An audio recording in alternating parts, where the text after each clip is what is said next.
I'll tell. Each time. They're coming. Okay, good. And do we want to pass out those soil tests? You're going to look at them while I talk, or? Did they get passed out? No, the waste did, but the soil tests did. They're right here. Okay. The waste analysis. Lisa, do you have the A&L test that you printed? I asked you to bring it to me. My juice. I didn't say put the juice. I asked you to bring me that. Can you go ahead and pass them out while I start the introductory part? There's two different ones, yeah. You eat.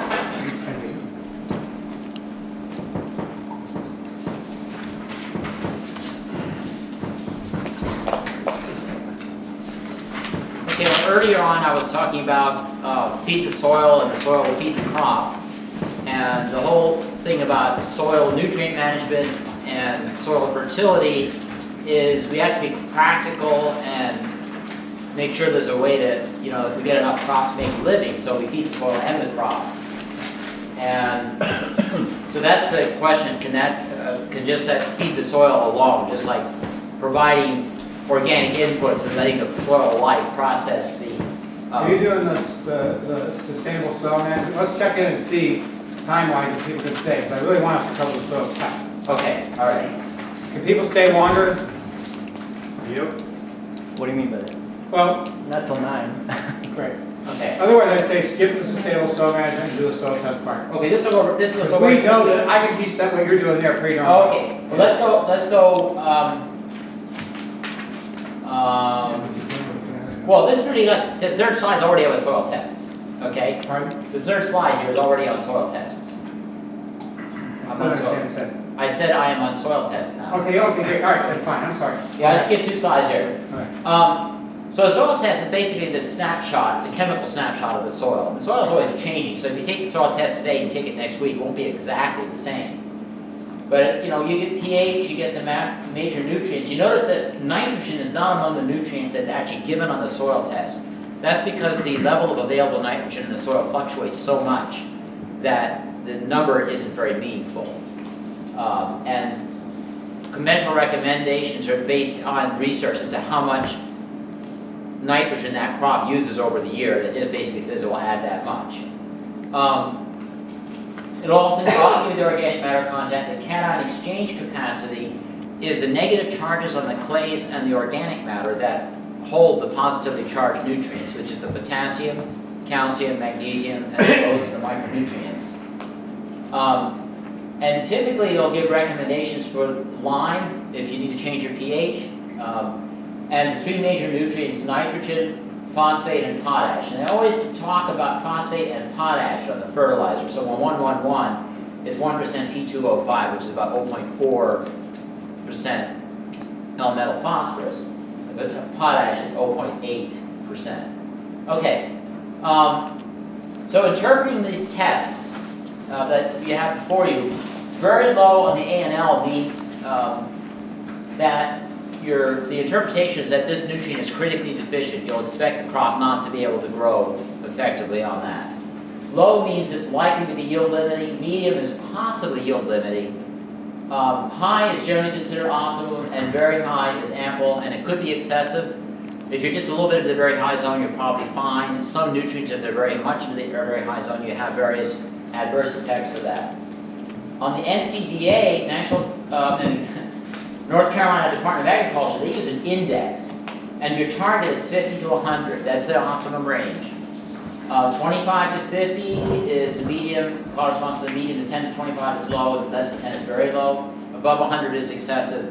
The nice thing about the index is you can look at it. If it's 102, you say, okay, that's still pretty good. If it's 190, and a little bit too high. If it says 450, you've got a real surplus, and it might be a problem. I'm going to go ahead and just do a quick outline of conventional recommendations. Lime is based on soil pH and also what's called a buffer pH index, which tells you how much lime you're going to need to actually move the pH into the favorable zone, which for southern soils, usually 6.0 is good enough, 6.0, 6.5. If you have an acid soil, you don't want to try to lime all the way to 7. You can tie up some micronutrients. 7 is neutral. Phosphorus and potassium are based on research into crops' response. Like you take a soil, the soil is so many parts per million phosphorus, and then you grow the crop without added phosphorus. You grow it with added certain increasing increments of readily available fertilizer phosphorus, like superphosphate. Do the same thing for potassium, do the same thing for nitrogen, but not linked to the soil test, but just see the crop's response to how much nitrogen is applied. And that's how those recommendations are developed. And these recommendations, see, I take a different approach. I take the approach of get your soil healthy and balanced. Get it to where your pH is good, your soil life is very active, and most of your nutrients are in that optimum high range. You're pretty close to it. And then basically you try to replace what you expect to harvest off. Like, you don't want to be mining the soil of nutrients, but you also don't want to be stacking them up.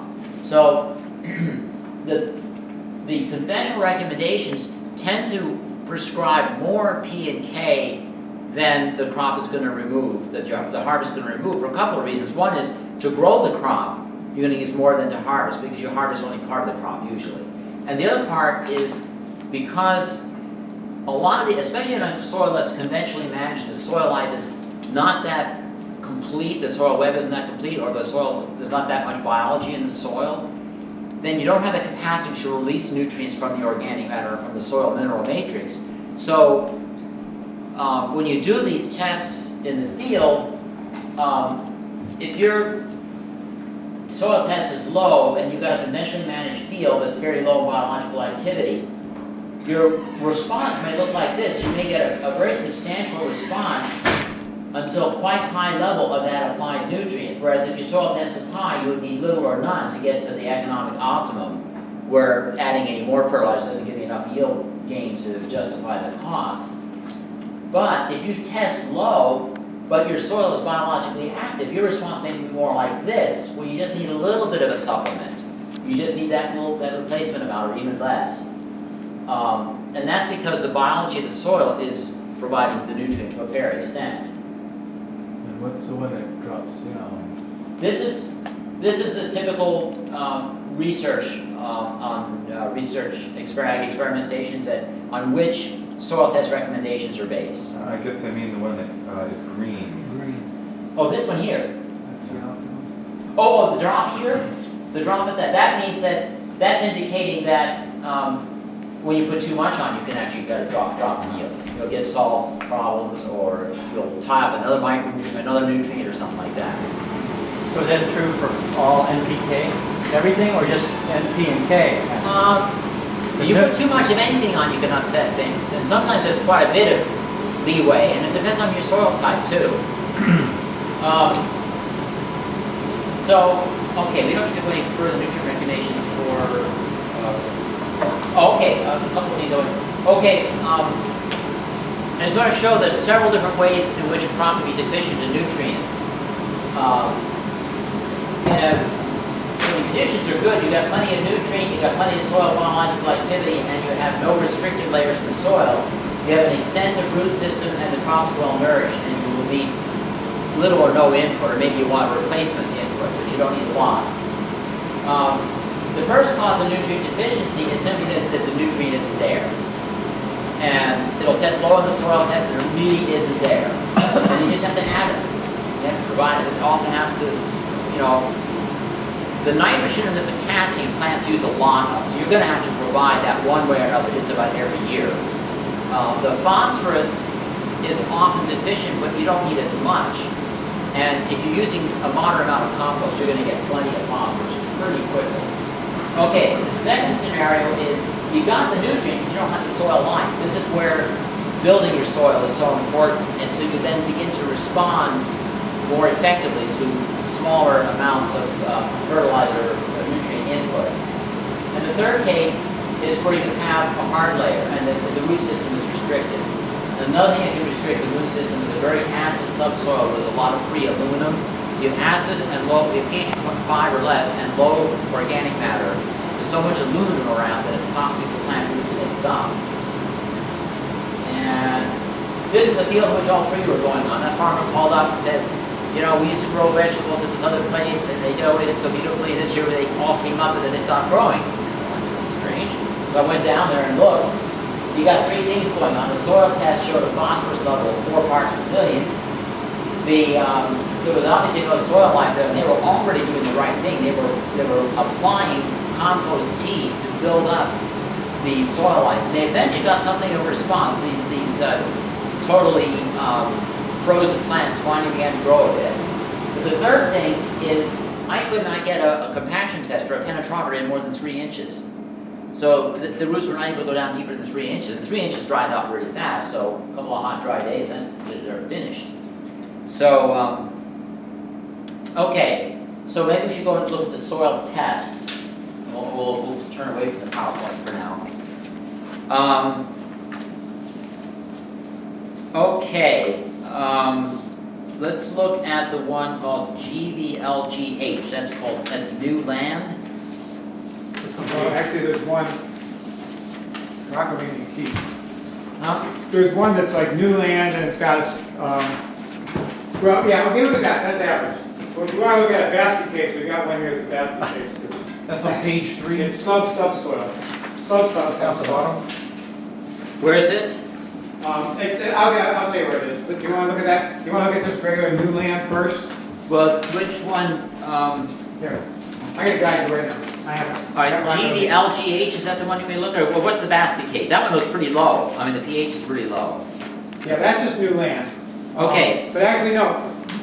Okay, the new land is actually VSW, VNW, and VAW. VNEVSE, VNEVSE. And actually, yeah, I think what you were calling, yeah, that is not just new land, that's subsoil. Where? Which The one? GVLGH. Okay. That is where they removed probably 10 feet of soil to make a hill flat. So it's like just Oh, wow. subsoil. And that's when you grade soil, you just push it all around like that. Okay, GVLGH. Okay. You'll notice just by comparing it with the other ones that the organic matter is much lower, and you would expect that. In fact, that's pretty darn good organic matter for deep subsoil. It means you must have had some very deep-rooted crops that were bringing some biology down. We've been composting and putting cover crops on it for 2 years, and that's what it comes out now. Oh, you build that up for 2 years. Yeah, and that's Okay. that's where we've gotten, but it's subsoil. We still got yields, by the way, using compost tea and stuff. We actually got decent yields from it. Oh, okay. Yeah. Well, see, the phosphorus 26 is low, so that means that you want to have a lot of phosphorus. You could use compost at the rate that will provide all of, what I would do on this one, okay, the phosphorus is low, potassium is actually high, it's actually adequate, and magnesium and calcium are reasonable. The pH is neutral. So did you line that, or is it just naturally neutral down there? There's some ground up, there's some rock that's decayed in it too. I mean, they went sub. What are you reading? Which one? It's the bottom of Page 3. page 3. Oh, I'm looking at the ANL test, actually. It's the second line on the ANL test, and also the bottom of page 3 on the NCDA, right. Well, the North Carolina Department of Agriculture uses a humic matter test, and I recently learned that that is useful only for determining herbicide rates. Determine the soil's, it's designed to determine the soil's ability to bind up herbicides, nothing to do with your total organic matter. So, and unfortunately, ANL's organic matter test has turned out to not be that reliable. I really wish they would just switch over to loss on ignition, which is a rough measure, but at least it's fairly reliable and repeatable. But anyway, so if you look at the ANL test, the phosphorus is 26 parts per million, or low. I'm not sure, do people have the ANL test? No. Lisa, did you ever print those? They were the ones you could open. There were 2 that were got ink, those are the. Yeah, those I printed, and that's what he's The looking at. third one I printed, and it's here, it's collated, it should be in there. Okay, so then look through your things, because you should have it, because she did print it. Because it's got paper clips on the corner. That's the only one that wasn't Something like stapled. It's got paper clips. Let's make sure if it's, Oh, here they are, they have them in is it in the box? Okay. That's, I think John kept them separate. He was helping to like. That's good. All right. I knew I had a little printer about that, doing that today. He's not used to doing all. I go to print shops, you know, and I had to do them at home, and it was trying to put it out. I wanted to say 2 things real quick before I forget. One is, we're not going to do the whole PowerPoint, but there's a section on each of the nutrients and different sources that you can use in an organic system and approximate costs. That'll be available. It's gonna be posted online, you're gonna put the whole thing online, right? Right, we're gonna put the whole thing on livingwebfarms.org. And also, I have on this table, there's 3 other things that you could pick up copies of if you want. One is the Seven Springs Farm Catalog, which has a lot of these organic amendments. And the 2 others are with the Southern Sustainable, excuse me, Southern Sustainable Agriculture Working Group, or Southern SOG, flyer for the conference next year, and also a brochure that describes the organization. It also has an order form for some videos and other educational materials on organic production and sustainable production. So you might be very interested in those. Okay, now, we're looking at GBLGH on and the test results are underneath the recommendations. So if we look at the NCDA, one thing that stands out is the pH is neutral, but the cation exchange capacity is quite low. It's 5.3, and that's estimated based on the amount of cations that are present. It's assumed to be held on these negative charges on the clays and the organic matter. And what this tells me is that it's a very sandy soil. Is that correct? Very sandy. It's very sandy. All right, that's why that's so low. Because when the pH is at 7, that capacity, those negative charges, tends to be higher than when the pH is acidic. Like if it had been a 5.5 pH and a cation exchange capacity of 5, I would have been surprised.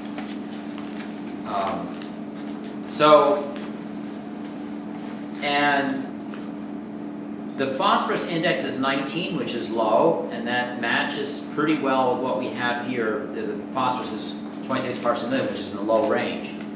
Now, one thing I want to say is that in our garden at home, our topsoil always tests low phosphorus. And we've put rock phosphate down once or twice, but very often we just put moderate amounts of compost, perhaps enough to give, maybe a little more phosphorus than a crop would harvest off. But our crops always test optimal, sufficient in phosphorus. And we think it's because we have very good soil condition, no hard pan, good biological activity, so that the roots are extensive, and many of the crops are mycorrhizally colonized so that they get the phosphorus they need. So one thing is it's always good to look at a crop test as well, see what does the crop actually see. So that's but when you have something here, like when you're obviously on a subsoil and your phosphorus is low, if you have limited access to manure and compost, it's worth using rock phosphate. But more and more, I lean towards just saying, just be generous with compost until your phosphorus is in the optimum range, and then cut back. Because what happens is when your phosphorus gets too high, is you start tying up micronutrients, and you start inhibiting the mycorrhizal fungi. And you might say, well, the crop doesn't need it if you've got plenty of phosphorus and micronutrients. But there's many other things that mycorrhizae do.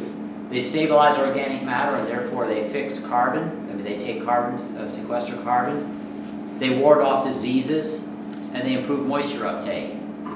If you go out in your lawn in the middle of a hot, dry summer, and all your grass is browned out, you see these bright green islands of clover. The clover is strongly mycorrhizal and is able to get enough water to stay alive. So, another thing is the world as a whole is very short of phosphorus. We're up against peak phosphorus like we are peak oil. So, I say use those rock mineral phosphates only when you really need them, and use manure and compost when you can to get it to the right range. Okay, the potassium, ANL rates it as high, and you go on that line, the saturation percentage of potassium is 6.9. That's actually pretty plentiful. Now, when you have a low cation exchange, you want it a little higher. You want around between 6 and 8%. So that's pretty good. And if you look at the NCDA, their index is 72. That also says optimum range, so it's good agreement there. Now, they don't use index for calcium and magnesium percentage. That's a base saturation. That's the percent of the cation exchange capacity that's occupied by the calcium and that's occupied by the magnesium. Now, there is a theory, I call it the calcium craze, a belief that most of our soils don't have enough calcium, and that we really need to have 70% saturation of calcium, and it should be 6 or 7 times as much as the magnesium, and then there's a different ratio between magnesium and potassium that's supposed to obtain And I did some research in this, both literature review and some field research. And what I've concluded is you want to pay some attention to your cation balance. And you don't have to get it precise. And in fact, you can spend a lot of money and use a lot of earth resources trying to make your soil correspond to some arbitrary ideal standard developed in the Midwest. And so I don't recommend that. Generally, like right here, the magnesium is 32%, which is really quite high, and the calcium is 54%. That's kind of at the edge where I begin to think, well, we might want to do something that's less than 2 to 1. But your soil is already neutral, so why bother? I would say probably not mess with it. On the ANL test, shows the calcium at 60 and magnesium 31. They're basically the same. There's a lot of good agreement between the two tests. So I would say that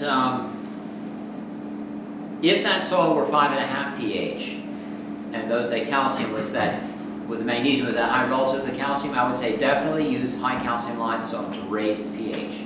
Because if you use dolomitic limestone, you would throw those even further out of balance, because dolomitic limestone, in terms of base saturation, is equal amounts of calcium and magnesium. So when the calcium-magnesium ratio is less than, say, 3 to 1, and the soil is acid, I recommend high calcium lime. You could put gypsum on this, and in order to widen that ratio a little bit, I'm not certain that it's really necessary. One thing that strikes me is the sulfur is extremely low. Now, and the NCDA, the sulfur index, is now down at 18, which is pretty low. And the sulfur is a little like nitrogen. These tests only measure sulfate sulfur, which is very mobile and soluble like nitrate nitrogen. So it's questionable as to whether we really need to add what it means when the sulfur is low, because it can just leach down to the subsoil. And our subsoils tend to have some anion exchange capacity, some positively charged areas. So those red clays that are common. Do you have red clay here if you dig down far enough? Not in this farm. It's anaerobic with white clay because we got a high water table. Oh, interesting. Now that, I don't know This what farm is that very water challenged. I was noticing it seemed a little wet, and a lot of streams flowing and The stuff. whole farm used to be a lake once. Oh, well, okay. It's like There's farming. springs that pop up all over the place. It's like farming in the Netherlands, I understand. I wouldn't have expected it high up in the mountain here, but here it is. So, a lot of our soils will store sulfate in the subsoil, and also organic matter is a good source of sulfur. The most critical time is in the seedling stage, before the roots get very large and can explore a larger soil volume.